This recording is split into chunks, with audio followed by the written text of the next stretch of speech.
ngomongnya kayak walau why you like that why you like that why you like that Why you like that? begitu keluar ke cabin.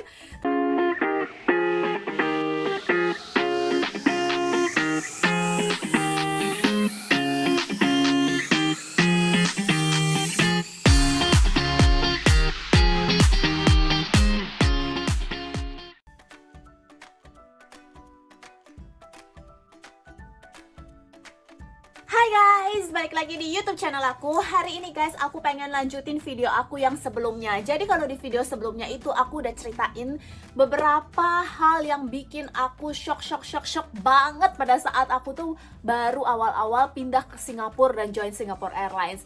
Nah, di video kali ini aku bakalan lanjutin tentang cerita itu guys. Nah guys, buat kalian yang baru di channel ini, aku mau perkenalin diri dulu. Jadi nama aku Efrin, terus aku dulu kerja di Singapore Airlines selama 3 tahun, tapi aku udah resign sekarang.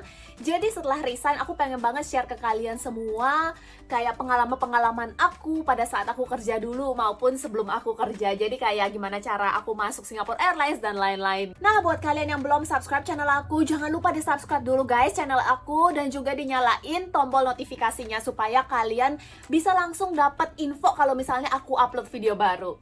Oke guys, jadi aku langsung aja masuk ke yang pertama di part 2 ini guys. Nah guys, jadi kalian tahu gak sih pertama kali gitu ya guys, aku sampai di Singapura, baru mendarat, menginjakan kaki, terus kan kita langsung dijemput sama hotel guys. Terus udah kayak gitu besokannya kita itu diminta untuk ke kantor untuk tanda tangan kontrak guys. Nah, di kantor itu setelah kita tanda tangan kontrak, kita langsung banget dikasih PR. Langsung dikasih kayak materi gitu untuk kita pelajari. Dan hari pertama kita training, itu tuh langsung ujian guys. Bayangin, hari pertama training itu langsung ujian gitu. Itu sih yang salah satu yang bikin aku shock banget gitu. Kayak dulu tuh aku ngerasa kayak interviewnya susah banget nih, akhirannya lewat gitu ya kan guys. Kayak oh, akhirannya bisa lega nafas dikit gitu ya. Tahu-taunya begitu masuk sampai ke sana baru mendarat di Singapura, besokannya tanda tangan kontrak langsung dikasih PR guys.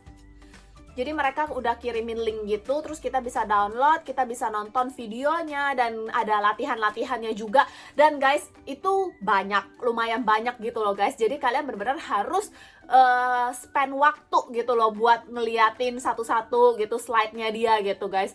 Nah, jadi hari pertama itu masuk, kita langsung diminta untuk jawab pertanyaan itu semua guys. Itu sih yang paling banget bikin aku shock gitu. Kayak awalnya tuh aku nggak nyangka kalau misalnya trainingnya itu sesusah itu, atau misalnya kayak seketat itu, atau misalnya seintens itu gitu loh guys. Jadi aku pikir ya training karyawan kayak gimana sih gitu ya kan guys. Ternyata guys, pada saat aku masuk gila sih, hari pertama aja tuh udah langsung ujian gitu. Dan bisa dibilang tuh setiap minggu, seberapa hari kita tuh ada aja ujian terus-terusan gitu loh, nonstop kayak quiz gitu. Nah, tapi guys, kalian tuh nggak usah khawatir, karena kalau misalnya kalian sampai nggak lolos kuisnya, kalian itu bakalan diminta kuis ulang gitu loh. Jadi biasanya kita dikasih kesempatan 2 kali gitu. Jadi kalau misalnya pertama itu nggak lewat, kalian masih punya kesempatan kedua gitu guys.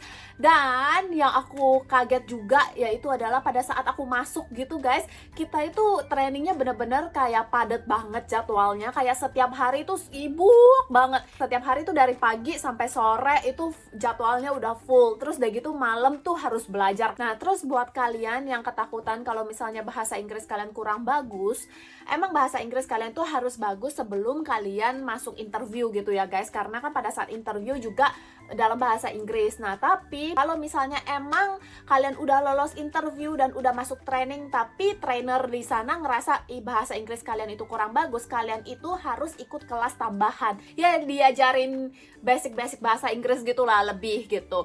Nah, itu di luar jam training gitu. Jadi kalau misalnya teman-teman kalian itu pulangnya jam 5, kalau misalnya kalian ikut kelas itu berarti kalian harus stay di tempat training sekitar 1-2 jam gitu loh guys. Nah, itu sih guys yang bikin aku juga kaget banget gitu. Kayak aku pertama awal-awal tuh aku beneran deh, aku ngerasa kayak ya training karyawan gitu loh. Kayak gimana sih? Ya kayak biasa lah, kayak training biasa gitu ya kan. Kayak ya duduk seminar training gitu. Ternyata guys, enggak guys, ini kayak sekolah beneran, sekolah banget gitu.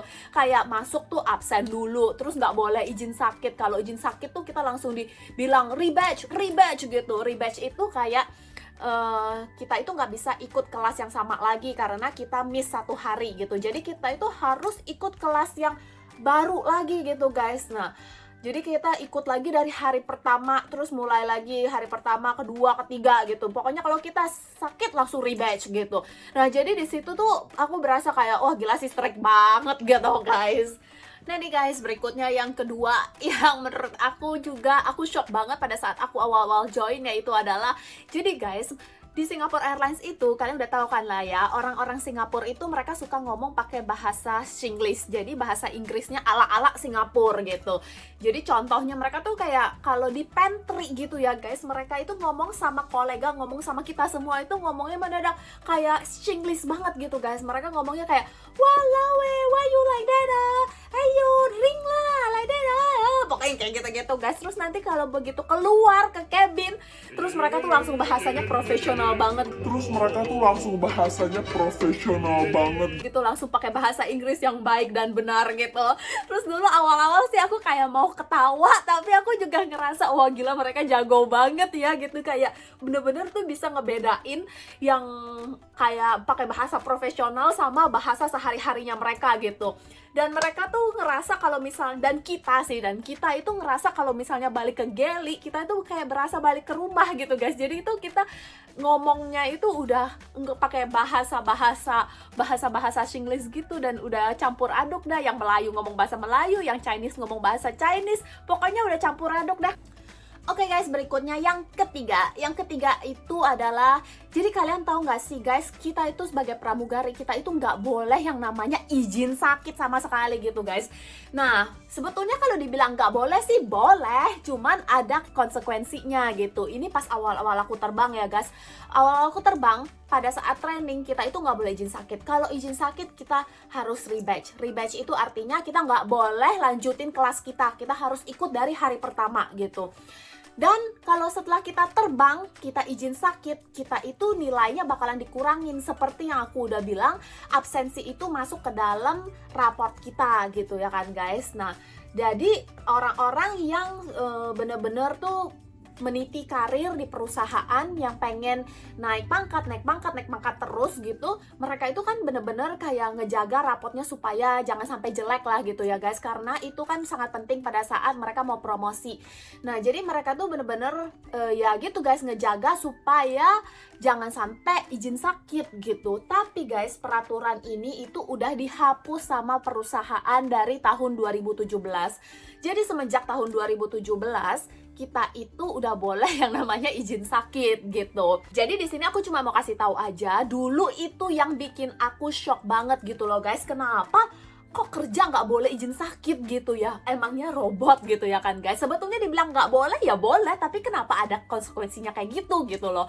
Nah, itu sih yang bikin aku shock gitu. Tapi semenjak 2017 itu udah dihapuskan. Kenapa dihapuskan? Dihapuskan itu karena dulu itu sempat ada kasus gitu guys. Jadi ada satu pramugari, dia itu sakit tapi dia nggak izin sakit, terus dia masih kerjain long flight gitu. Jadi dari Singapura ke San Francisco, dan sampai di San Francisco terjadilah masalah gitu, sampai akhirannya keluar di media, dibahas di mana-mana. Dan sejak saat itu guys, kita itu boleh yang namanya izin sakit, dan absensi kita itu nggak dimasukin ke dalam raport lagi. Guys, sebetulnya aku sempat dengar juga kenapa perusahaan itu bikin peraturan kalau misalnya izin sakit ada konsekuensinya. Itu sejarahnya karena denger-denger ya, ini sih aku cuma dengar dari orang-orang yang kerja udah lama gitu. Memang katanya katanya dulu nggak ada konsekuensinya. Terus gara-gara banyak pramugara yang kalau misalnya dapat flight yang nggak enak, mereka itu langsung izin sakit aja gitu. Kayak mereka ngerasa ini flightnya capek, ini flightnya allowance-nya cuma sedikit, males gitu, ini flightnya penuh banget sih, capek gua gitu misalnya ya guys, kayak gitu. Nah ya kayak gitulah. Jadi kayak emang ada pramugari atau pramugara yang kurang bertanggung jawab sama pekerjaannya mereka. Akhirannya perusahaan tuh bikin peraturan kalau misalnya izin sakit itu ada konsekuensinya gitu guys. Nah jadi sebetulnya ya ada pro dan kontranya juga lah guys, kayak gitu. Yang pasti itu yang awal-awal bikin aku kaget juga gitu, kenapa gak boleh gitu. Maksudnya bukan dibilang gak boleh sih, boleh, tapi kenapa kok ada konsekuensinya gitu loh. Sedangkan pekerjaan kita itu kan bener-bener yang fisikal banget gitu guys. Kayak pergi subuh, pulang bisa tengah malam, terus tidur nggak teratur, makan nggak teratur gitu. Daya tahan tubuh pasti menurun gitu kan guys. Nah itu dia sih yang aku ngerasa aneh banget dulu gitu pas awal-awal masuk gitu guys. Nah itu aja guys video aku untuk hari ini. Buat kalian yang suka sama video ini, jangan lupa di like, comment, dan subscribe juga channel aku. Bye-bye.